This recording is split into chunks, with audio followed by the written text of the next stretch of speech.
மத்திய கிழக்கில் இன்னொரு அதிர்ச்சி சம்பவம். இந்திய கொடி ஏந்திய கப்பல் ஒன்று தாக்கப்பட்டு கடலில் மூழ்கியது. அதில் என்ன இருந்தது? மாலுமிகள் உயிருடன் தப்பித்தார்களா? இந்த தாக்குதலுக்கு பின்னால் யார்? முழு தகவலையும் பார்க்கலாம். இந்த சம்பவம் ஓமான் கடற்பகுதிக்கு அருகில் நடந்துள்ளது. ஹாஜி அலி என்ற இந்திய கொடி ஏந்திய மர அடிப்படையிலான சரக்கு கப்பல் சோமாலியாவிலிருந்து ஐக்கிய அரபு அமீரகத்தின் ஷார்ஜாவுக்கு சென்று கொண்டிருந்தது. Business standard +1.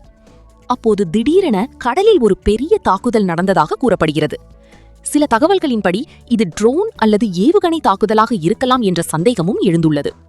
தாக்குதலுக்கு பிறகு கப்பலில் தீ பற்றியது. பின்னர் அது கடலில் முழுமையாக மூழ்கியது. அடுத்த கேள்வி, அந்த கப்பலில் என்ன இருந்தது? தகவல் படி கப்பலில் கால்நடைகள், குறிப்பாக ஆடுகள் ஏற்றிச் செல்லப்பட்டதாக கூறப்படுகிறது.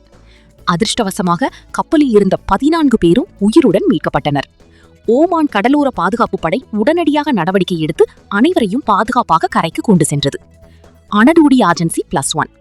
இந்திய வெளியுறவு அமைச்சகமும் இந்த தாக்குதலை ஏற்க முடியாத செயல் என்று கடுமையாக கண்டித்துள்ளது.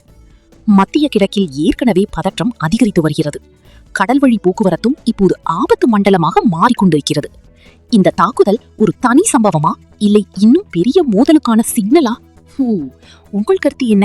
கீழே கமெண்ட் பண்ணுங்க. இந்த மாதிரி முக்கிய அப்டேட்களுக்கு ஃபாலோ செய்ய மறக்காதீர்கள்.